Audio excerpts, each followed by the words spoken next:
Tonight, let us drift into a world where a single life, stretched long and full, altered the very fabric of antiquity.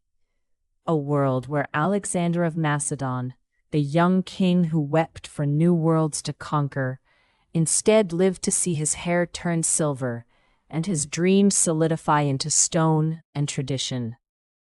Close your eyes and imagine the turning point not as a thunderclap, but as a gentle shift in the wind. It is the year 323 BCE, in the humid, perfume-laden air of Babylon. Alexander lies fevered, but the illness that history records as fatal, this time it loosens its grip. It is a slow, arduous recovery, weeks of weakness that force upon the restless conqueror the unfamiliar art of stillness. In that quiet, something shifts within him. The relentless drive to move ever onward is tempered, just slightly, by the newfound profound understanding of his own mortality. He has looked into the abyss and stepped back. And so the great wheel of fate turns onto a different, smoother path. Let us watch as the years unfurl, slow and stately, like a scroll being opened by a careful hand. Alexander, no longer a blazing comet streaking across the sky, becomes the steady, brilliant sun around which a new world orbits. He returns not to further conquest, but to consolidation. The immense energy that once poured into campaign trails is now channeled into the patient work of governance. He settles his veterans in new cities that dot the landscape from Egypt to the Indus Valley, not as temporary garrisons, but as permanent homes. These are not just military outposts. They become centers of trade, of learning, of a slow and deliberate blending of cultures. Greek architects lay out grids of streets under the wide Asian sky, while local artisans add their own flourishes to the temples and agoras. The sound is not of clashing swords, but of masons chiseling limestone, of farmers bartering in a pidgin of Greek and Aramaic, of children, the children of Macedonian soldiers and Persian noblewomen, playing games that mix the myths of Olympus with the legends of the East. Picture the city of Alexandria by Egypt, not as a brilliant flash in the pan, but as the enduring heart of this vast organism. Its great lighthouse, the Pharos, casts a benevolent, unwavering light over the Mediterranean for century upon century. The library and the Mausoleum, instead of being tragic footnotes in a story of decline, grow like great, slow-growing trees. Generations of scholars, drawn from every corner of the empire, gather in its shaded colonnades. Here, a mathematician from Syracuse debates geometry with a priest from Memphis. There, a botanist from the Indus Valley catalogues exotic plants alongside a philosopher from Athens. The knowledge of the known world, Babylonian astronomy, Egyptian medicine, Indian mathematics, Greek philosophy, is not lost in fires or wars, compared and synthesized.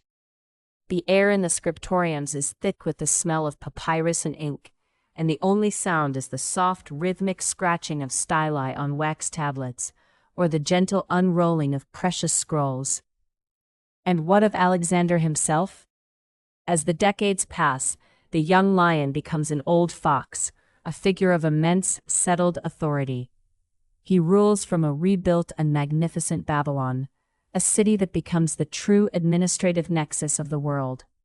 He oversees the gradual integration of his empire, not through force, but through a network of roads, a standardized coinage that makes trade flow as smoothly as a river, and a shared Hellenistic culture that acts as a common tongue, a veneer over the deep, rich substrates of 100 local traditions.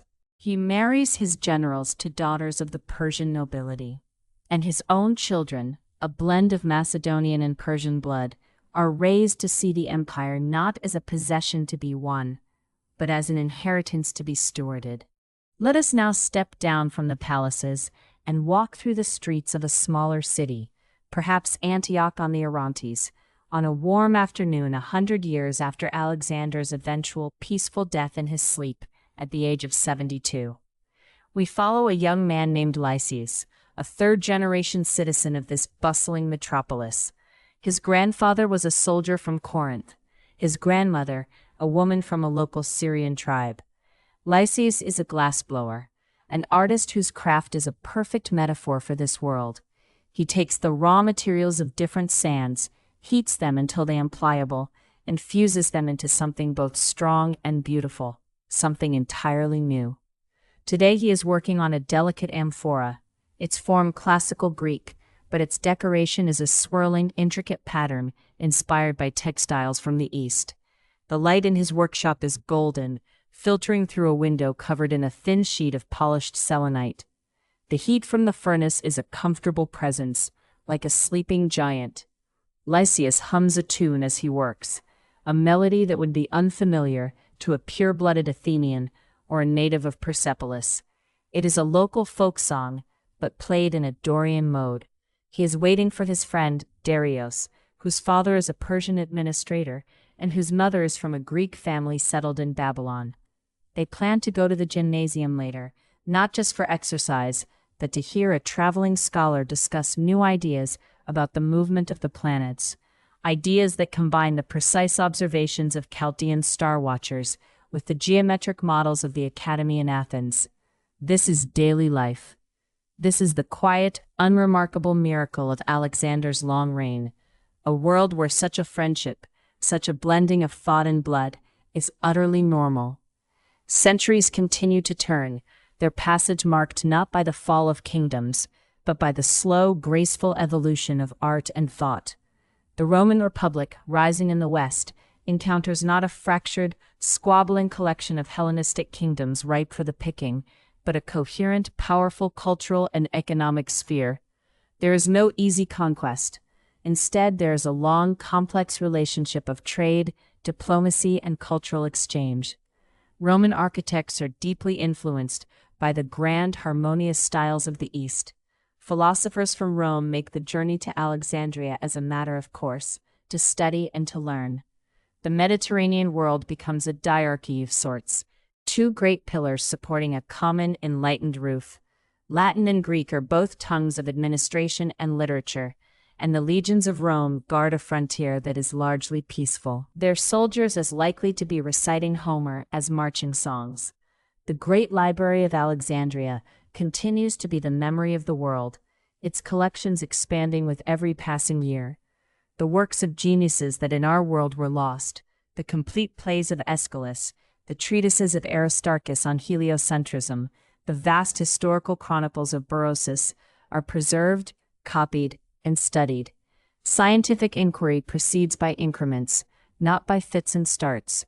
A steam engine, devised as a toy by an Alexandrian mechanic, is not dismissed as a curiosity, but is studied and refined over generations, its principles slowly understood. Medicine advances through careful observation and the comparison of texts from India, Egypt, and Greece. The world is not rushed. It is thoughtful, patient. Its progress is steady and inevitable as the growth of a coral reef. And so, as our own time approaches in this alternate stream, the world is a different place. It is not a world without conflict or sorrow, for these are part of the human condition, but it is a world that never experienced the deep, traumatic fracture of the Dark Ages. Knowledge flowed in an unbroken river. The aesthetic is one of graceful synthesis. Imagine a city where graceful Romanesque arches are adorned with intricate Hellenistic friezes, where scholars in medieval universities debate using texts that have been in continuous circulation for over 1,000 years. The air is clean, the cities are planned and spacious, and a sense of deep, historical continuity pervades everything, a quiet hum of accumulated wisdom. Now, let the image of this world soften at the edges, like a landscape seen through a gentle mist. The great unified culture that Alexander's long life made possible is like a vast, tranquil sea, its waves lapping softly against the shores of time. It is a world that chose consolidation over endless conquest, synthesis over schism, a world that valued the patient scribe as much as the swift soldier. In this history, humanity took a breath, a long, slow, centering breath, and simply continued, building patiently upon the foundations of the past. It is a testament to the power of a single life, fully lived, to bend the arc of history toward stability, toward light, toward a quiet, enduring peace. A world where the great library never fell, where the light never went out, but only grew warmer and more diffuse with the passing centuries. Thank you for dreaming with us tonight. Sleep well. The air in the workshop is still golden, the furnace still a sleeping giant, but now a soft breeze from the window carries the scent of old ink and distant memory. Lysias's glassblower work is almost complete. The amphora's Hellenistic form now bears the Eastern textile pattern like a gentle living graft upon its skin. He hums that blended tune a little longer, then sets the piece upon a shelf of polished selenite next to other works. A Corinthian vase with Athenian filigree, a Persian plate with Syrian ornament.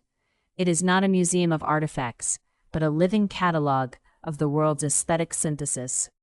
Darius arrives, and they walk together to the gymnasium, not in haste, but in a slow, companionable pace. The traveling scholar there speaks of planetary motion with an accent that is neither Greek nor Chaldean, but a fluid dialect born of both. The listeners sit on benches carved from Babylonian stone and upholstered with Athenian cushion, and they absorb the talk as one might absorb the day's light, patiently, with the eyes of generations.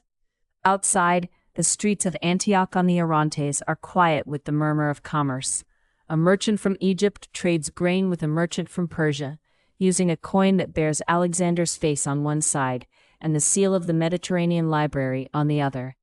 The exchange is routine, almost silent. Children play in the parks, their games a mixture of Corinthian chase and Athenian strategy, their laughter a soft blended timbre. In the local scriptorium, a scribe works on a new text, a primer on plant medicine that draws from Indian herbal observation and Egyptian alchemical lore. The scribe's hand moves across the wax tablet with the same slow, deliberate motion of a tree's growth. There is no hurry. The world has learned to move at the speed of understanding. And what of the old king, Alexander, now a century dead? His presence is not gone. It is ingrained like a foundational pigment in the world's fabric. The administrative nexus of Babylon still operates on the protocols he set. Roads of trade that flow like gentle streams, a Hellenistic culture that is less a rule and more a common, flexible grammar. The cities he settled have become native to their populations. The soldiers of Corinth are now the grandfathers of artists like Lysias, their blood blended, their loyalty to the empire, and inherited unquestioned trust.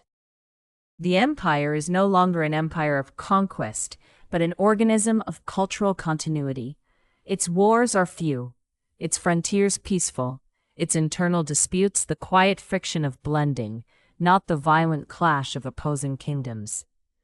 Let us drift now to the great library, the Pharos, a century and a half after Alexander's sleep. It is no longer just a library, it is the living heart of the world's memory. Its colonnades have multiplied, its scrolls have been copied not into brittle parchment, but into durable, refined media, a slow invention of the scribes that took generations to perfect. The air here is always thick with the smell of ink, but now also with the gentle hum of scholars in conversation. A party from Rome arrives not as invaders, but as guests. They sit at tables of Athenian design and discuss with Hellenistic philosophers the nuances of Romanesque philosophy. The texts of Aeschylus, complete and unbroken, are laid open beside the works of Roman master scribes.